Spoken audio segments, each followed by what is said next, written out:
And so, Mr. Speaker, to the final supply-side measure in today's autumn statement for growth.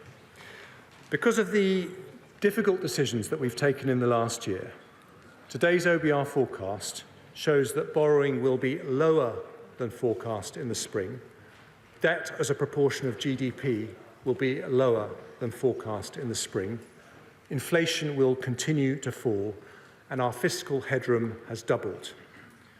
I said I would cut taxes when we could, but only responsibly and only in a way that did not fuel inflation. The OBR today confirm I can deliver a package which does that. For businesses, I've today delivered the biggest business tax cut in modern British history, with the most competitive investment allowances of any large economy. For the self-employed, I've simplified and reformed their taxes by abolishing the compulsory Class 2 charge and cutting Class 4 national insurance. But high employment taxes on 27 million people working in the public and private sectors also disincentivise the hard work we should be encouraging. On top of income tax at 20%, they pay 12% national insurance on earnings between £12,570 and £50,270. That is a 32% marginal tax rate. If we want people to get up early in the morning, if we want them to work nights, if we want an economy where people go the extra mile and work hard, then we need to recognise that their hard work benefits us all. So today, Mr. Speaker, I'm going to cut the main 12% rate of employee national insurance. If I cut it by 1 percentage point to 11%, that would be an extra £225 in the pockets of the average worker every year. But instead, I'm going to go further and cut the main rate of employee national insurance by 2 percentage points from 12% to 10%. That change will help 27 million people. It means someone on the average salary of £35,000 will save over £450. For the average nurse, it's a saving of £520. For the typical police officer, a saving of £630 every single year. And, Mr. Speaker, I would normally bring in a measure like this from the start of the new tax year in April. But instead, tomorrow, I'm introducing urgent legislation to bring it in from January the 6th.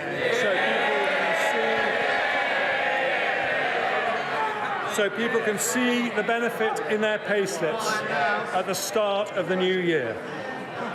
The OBR say reducing a tax on work means more people in work.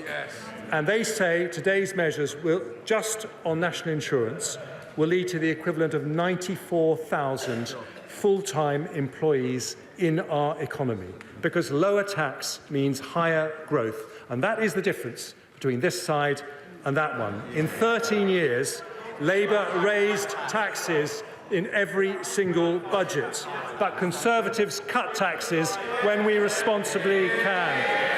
And today, we do just that.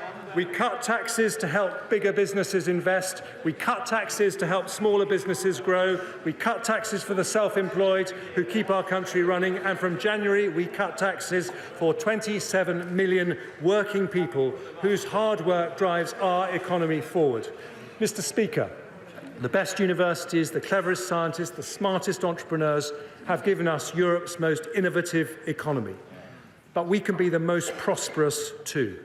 In the face of global challenges, we've halved inflation, reduced our debt and grown our economy. As a country, we're sticking to a plan that's working, and this autumn statement for growth will attract £20 billion additional business investment a year in the next decade, bring tens of thousands of people into work and support our fastest-growing industries in a package which leaves borrowing lower, debt lower and keeps inflation falling. We are delivering the biggest business tax cut in modern British history, the largest ever cut to employee and self-employed national insurance, and the biggest package of tax cuts to be implemented since the 1980s. An autumn statement for a country that has turned a corner, an autumn statement for growth, which I commend to the House.